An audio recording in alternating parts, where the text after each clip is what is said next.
Hello, Griffins. I hope you're having a fantastic day. Hopefully things are going all right for you. Looks like it's going to be a decent day out. A little chilly out there, but at least it's nice and sunny, so that's good. We're going to jump right in and get through the rest of the Illinois notes. That's our goal for today.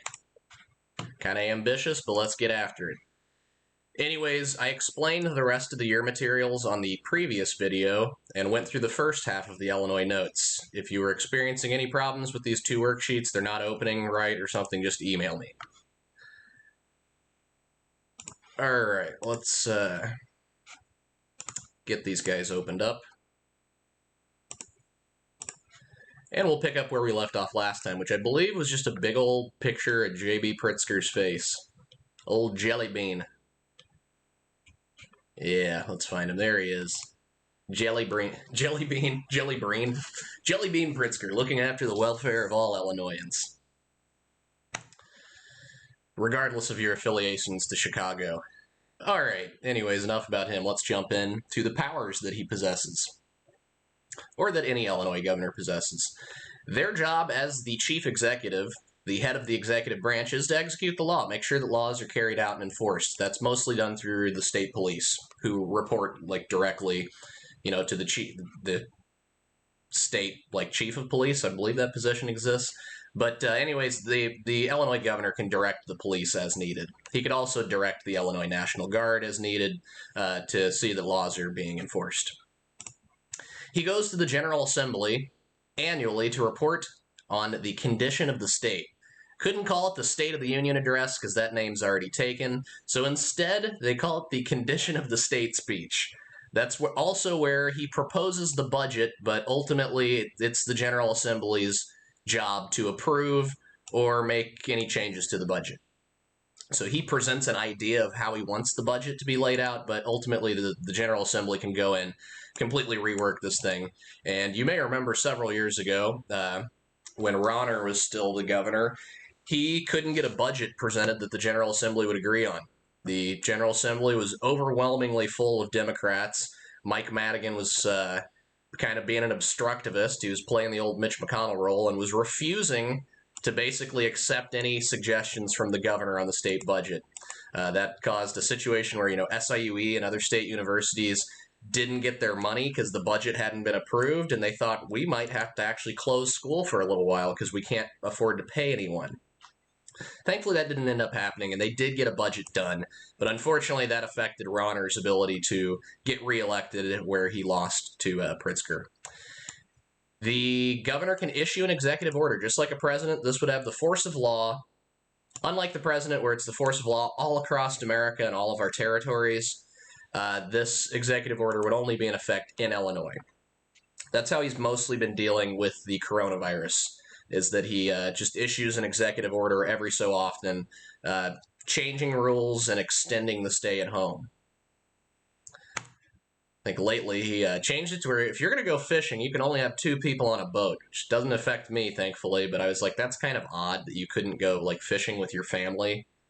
So yeah, rest in peace, families of 3 or greater, which is most people. So I guess you can't fish, or you're violating the most recent executive order, which stated that he was upset families were going out on pontoon boats, meeting up with other families, and that he doesn't think that's staying at home safe. If you're going out and fishing, just one other person with you. He can approve or veto bills from the General Assembly, much like the president can approve or veto bills. He directs the state government as the chief executive as he sees fit. He can hire and fire people that work for the state as he needs, basically. He can adjourn and call a special session of the General Assembly, just like the president could call a special session of Congress. He's the commander-in-chief of the state military forces. So yes, the National Guard in Illinois, he can direct them. The state militia, which hasn't been called for a long time, he could direct that. And per the Illinois Constitution, all of us would be eligible to serve in the Illinois militia under good old Jelly Bean. You need a really big horse to get this guy into the battle. But yes, we would be all eligible because it just says all able-bodied resident. It doesn't... They didn't include an age requirement in there, which is odd. So I guess that'd be all of us in there, following JB into battle. He can fill office vacancies. Again, he can fire and hire new people as he sees fit. If there's a vacancy in our state Congress, he can fill it, just pick somebody. If there's a vacancy in the federal Congress from our state, like let's say Dick Durbin, decides he's going to die. Unfortunate that would be. Jelly Bean Pritzker would get the power to then replace him with whoever he saw fit. This is where Rod Blagojevich got in trouble because he was trying to sell a vacant Senate seat to the highest bidder, which is definitely illegal. And he bothered to record all of his conversations with people where he tried to sell the Senate seat. Pretty damning evidence there. He can, he can remove appointees. He's got the power. He's the head of the executive, so he can hire and fire people within his own branch. The lieutenant governor is currently Juliana Stratton. None of this is on the test. You don't need to know these people's names. The attorney general is Kwame Raoul. You'd find if you looked into these people, they're all mostly Chicago people that had affiliations with Pritzker before he decided to run for governor. Jesse White has been around much longer than Pritzker. He's been the Secretary of State for a long, long time. And he was the first African-American Secretary of State. So good for him. Jesse White, he's signed every license I've ever had. In fact, I just had to renew mine recently, and I did it through the internet. They said you don't have to come into the DMV, which is good because I didn't want to go in. Susana Mendoza's the comptroller. She gets to basically act as the auditor or accountant for state funds. She keeps track of them, but she doesn't get to decide how they're spent. She just basically watches the bank account balance. The treasurer, however, does have the power to invest state funds as he sees fit. So more of an investor role for the treasurer, the comptroller, more of an accountant. Those are the two jobs that people get screwed up on the test, because each one of these jobs shows up on the Illinois test in a matching section. People frequently mix up the comptroller, who just supervises the spending, and the treasurer, who actually invests the money and decides how it's spent. Article 6 contains the rules on our judicial branch, our courts. Much like the federal court system, we have 3 levels of courts. They just kind of have different names. The lowest level, instead of a district court, is called a circuit court. The appellate courts, same title, same position. They're in the middle. They're sandwiched. And up at the top, Illinois does have a Supreme Court. Any federal court could overrule the Illinois Supreme Court, but the Illinois Supreme Court could overrule lower Illinois courts if that was needed. The Supreme Court in Illinois has 7 judges, unlike the 9 on the federal court, and they have 10-year terms.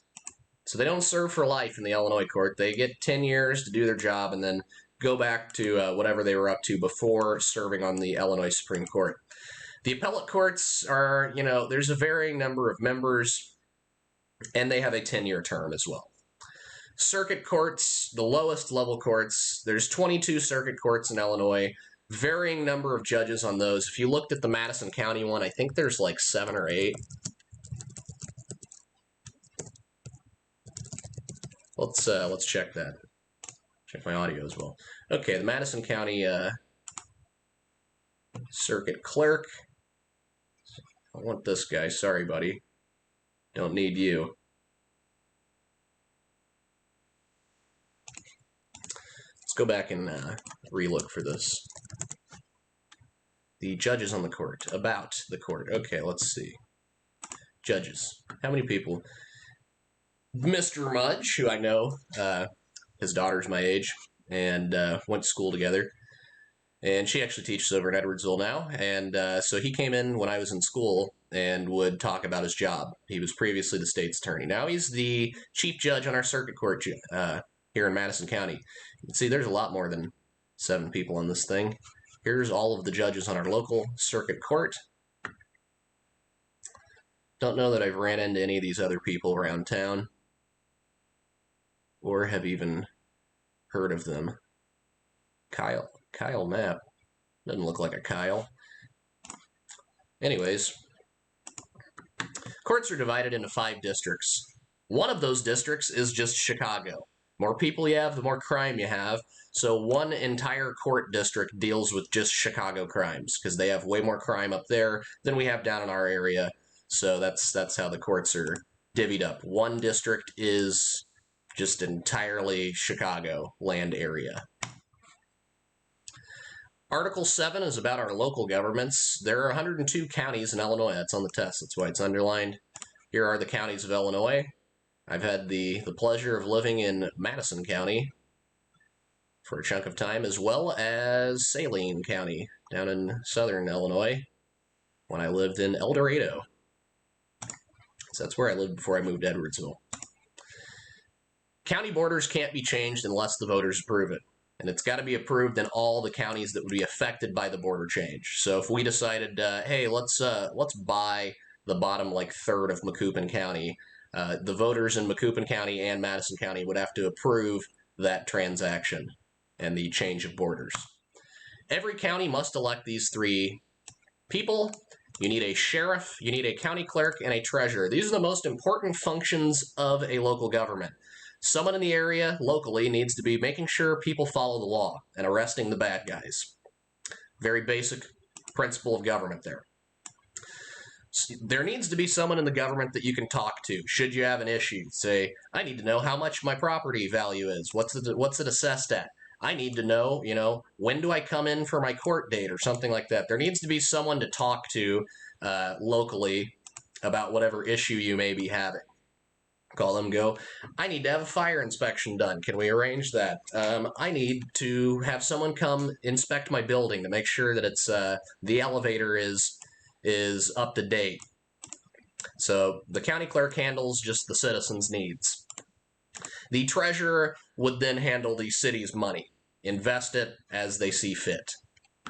So these positions all have 4-year terms and are the most basic things that a local government would need to handle is law and order, the needs of the people, and what to do with the tax money.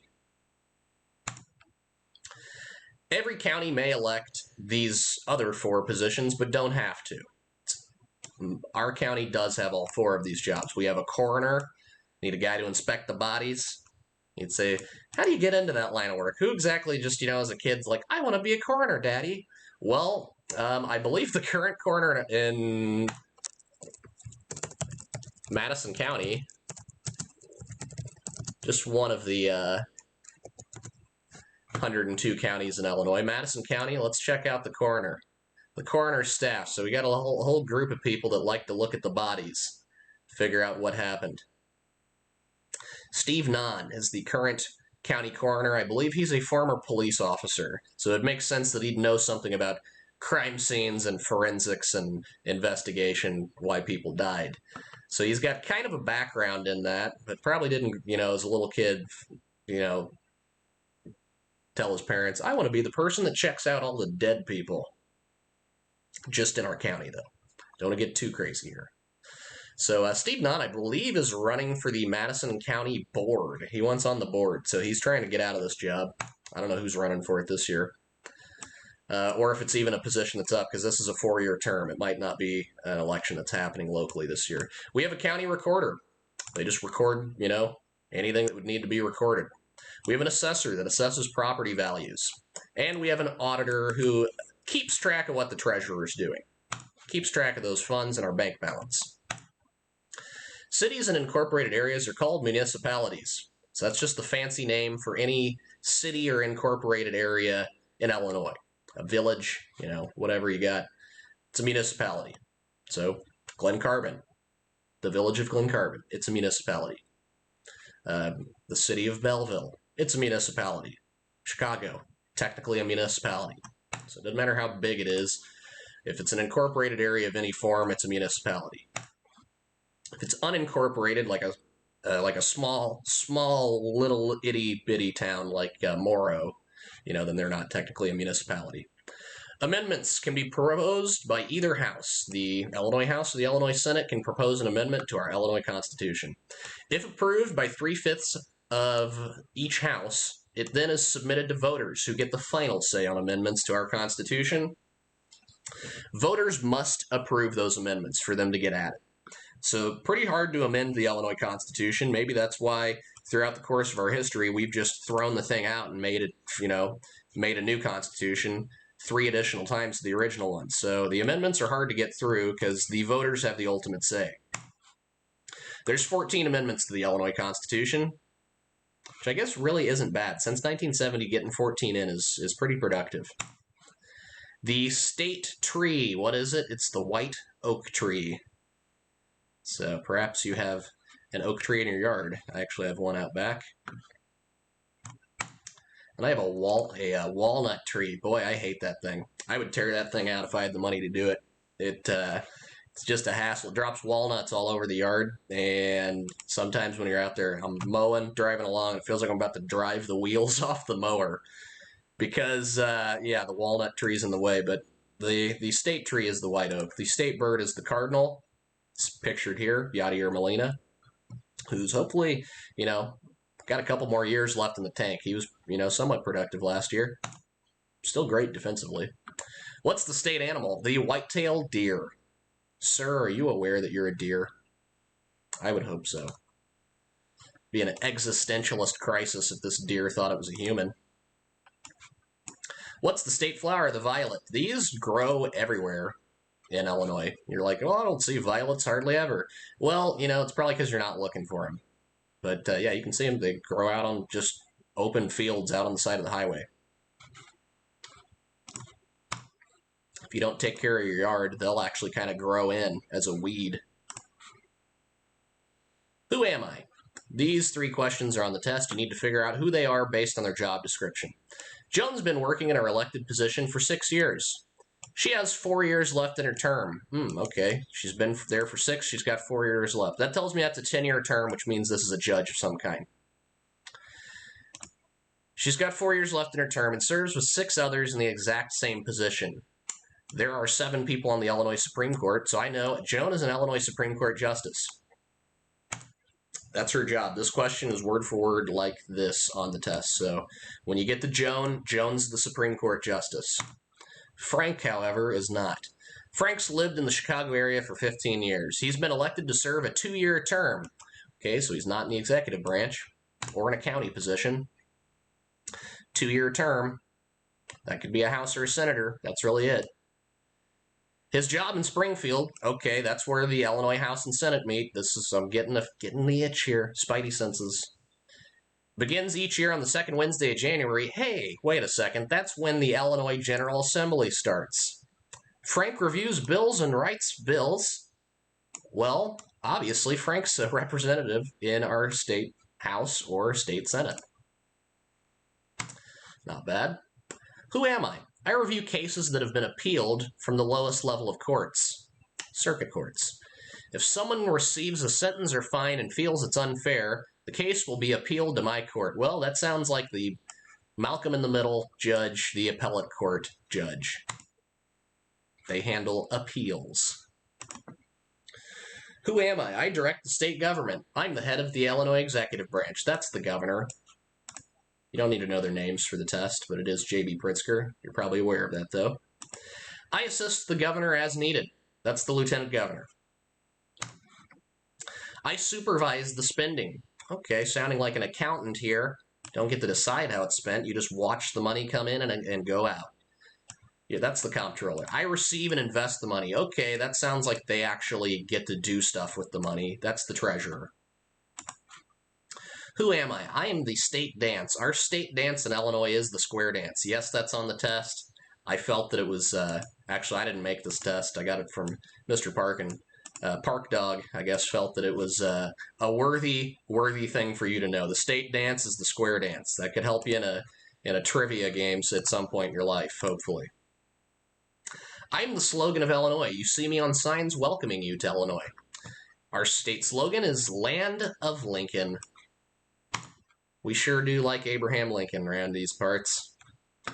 There you go. There's the rest of the notes for Illinois.